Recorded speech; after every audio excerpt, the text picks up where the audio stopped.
When Good Dogs Go Bad by Rachel Picard. For Christmas last year, my dad got me a Nintendo DS as my present, and like many girls, I loved those pet games.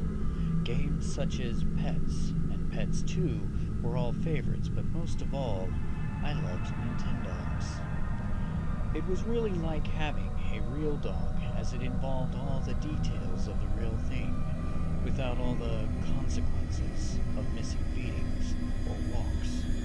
I went and purchased the Dalmatian edition, and even though it was used, I didn't care. It had all my favorite dog breeds, and after losing 2 of my dogs, I wanted to immortalize them in the game. The first dog I went to purchase was a red brindle boxer, and I named him Kaiser, after my own boxer. I started to notice weird things with the dog. He started to act just like Kaiser did. This freaked me out a bit, but I dismissed it as coincidence. Anyone who played this game will tell you it is difficult to get money, so I use my action replay to cheat and give myself infinite money. I know it is cheap, but I wanted to get my other dogs. Next, I bought a Shetland sheepdog, and although my dog Ember was a collie mix, I found one that looked just like her. She also showed signs of acting like Ember, especially when she played with Kaiser. I was skeptical that it was anything more than a coincidence and continued to play. Then I decided to get a German Shepherd and name her Roxy after my old, reliable friend. She was the only dog I had left and was getting pretty old, so I figured I'd immortalize her too. At first, she didn't act like Roxy at all, but it was getting late, so I saved the game and turned it off. The next day, I returned to the game on and was greeted by happy puppy faces and wagging tails. Then Roxy turned around and pointed her butt at me like she wanted me to scratch it.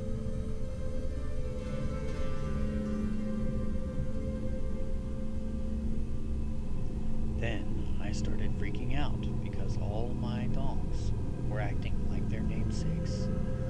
This wasn't the only weird thing either. When I would take them on a walk and we ran into another dog, they attacked them instead of running away.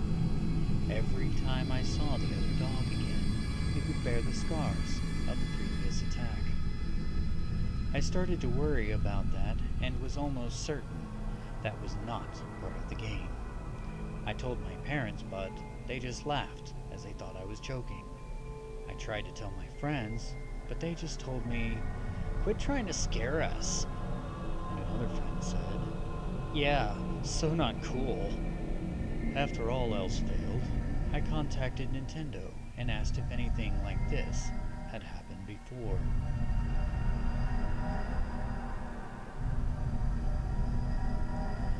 I decided against better judgment to play while I waited for Nintendo's response.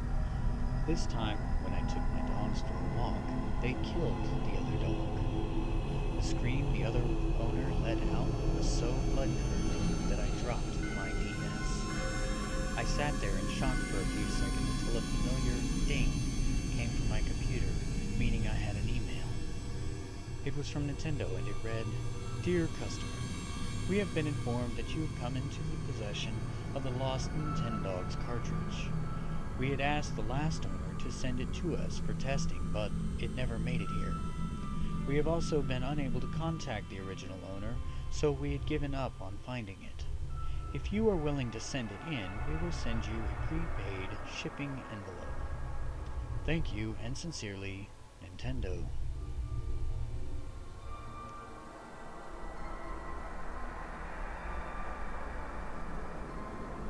I sent them a reply agreeing to send it in.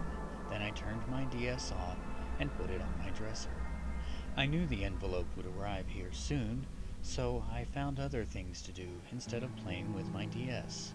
A couple nights later, I heard growling from my DS, and I opened it up, but it was not even powered on. I decided to do some research into any strange disappearances that might have been linked to this cartridge. It was a long shot, I know, but I had to try. Luckily, I found one thing. It was a guy asking if anyone had seen his friend. The last thing he knew, his friend was playing his Nintendogs game 15 months ago and hadn't heard from him since. I decided to contact him and told him I thought I had his friend's cartridge and attached the message from Nintendo in my email. I received an email back, and all it said was, ellipsis.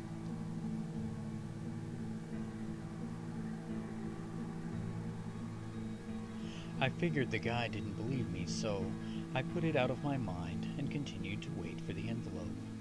After 3 weeks, I hadn't seen any sign of the envelope, and the growling from my DS had been getting more frequent and intense. I decided to turn on my game and see what was going on. All the dogs were laying at the back of the dimly lit room, in an almost playful pose, with a sadistic look on their faces.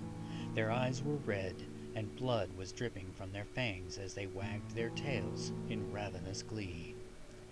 I got really scared, and in a fit of panic, ripped the cartridge from my DS and stuffed it in a dresser drawer. I still haven't gotten the envelope, and the growling has only grown louder and more frequent. This record of events may be my only means to tell what happened.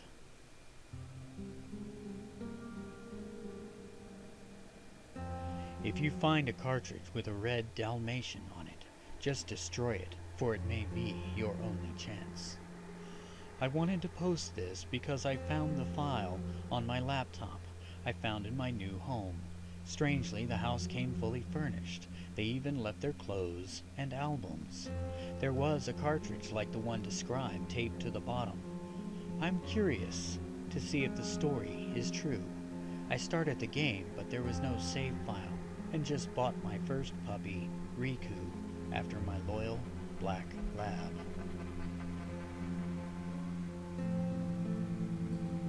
Final thoughts. It's a very creepy story, as in frightening to the point of nightmares. Had dreams of horrors like this in the past, but never anything so vivid. If you come across any such cartridges, I would suggest taking the advice of the teller. Destroy it, for it may be your last chance. As frightening as it is, I will probably never play Nintendogs again myself. I tried it once. It was fun. Now all I'll ever see is the horror coming from the game. Hear the growls in my dreams if I pick it up. And so I shall probably never touch the game again.